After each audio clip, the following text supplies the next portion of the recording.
afternoon, everyone. It is so good to see you all. I can't believe we are over halfway through this government's first term. It has been a very busy 20 months. And while each week I get sucked down into Wellington and the bustle of Parliament, I am always thinking of real New Zealand. You guys here and the people out there, the thinkers and the doers, the workers, the business owners, employers and entrepreneurs doing their best to hustle, produce and pay staff. The people that governments really need to operate and keep our country moving forward. I wish to thank all those Kiwis who get up each day, even when it's tough out there, and keep going, thinking, dreaming, producing and employing. You are the economy, and we work for you. Since getting into government, I've achieved significant changes to get us closer to this being a reality. I've reinstated 90-day trials, removed fair pay agreements, and I've turned my mind to the problems making it more difficult than necessary to do business and employ more Kiwis. The main one, health and safety. I actually get excited about health and safety now, and not about the technicalities. I swear I'm not quite that boring, but about how real change can be transformative for companies, workers, productivity and culture around the country. Last year, I travelled across New Zealand hearing from farmers, volunteer organisations, construction workers, manufacturers and, well, anyone who wanted to talk. And it painted a picture that we are far too focused on paperwork and box ticking rather than actual risk reduction.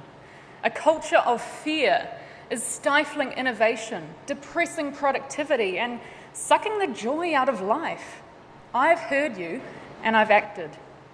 The government will be moving forward to create a carve-out from health and safety law for small, low-risk businesses. We'll be changing the main purpose of the law, and what everyone needs to focus on is reducing and managing critical risks, or those actions that lead to death and serious injury. In some cases, even when the law is fit for purpose on paper, we see over-compliance. 100 road cones when maybe just 10 would do. Again, that culture of fear. The road cone hotline I've set up is really just a small example of a new direction in safety. I've instructed WorkSafe to be more helpful to businesses with little time and money by giving upfront guidance. My goal is that businesses will spend less money, time and resource sweating the small stuff and more on their core activities. Businesses and workers will focus on managing critical risks, so workers return home to their families and communities at the end of each day. That's what all of us want. Making it easier to do the stuff that matters with less time on paperwork means Kiwis have more time to grow their business, more money to employ and pay more Kiwis, and more focus on delivering fantastic goods and services that make our lives better. It's also about the Kiwi way of life. We want to be able to get out and enjoy the great outdoors, hiking, horse trekking, climbing and fly fishing. So, I've clarified that landowners who allow recreational activity on their land will not be held liable if someone gets hurt. And we're learning from lessons of the past. If we ever saw a culture of fear, it was during COVID.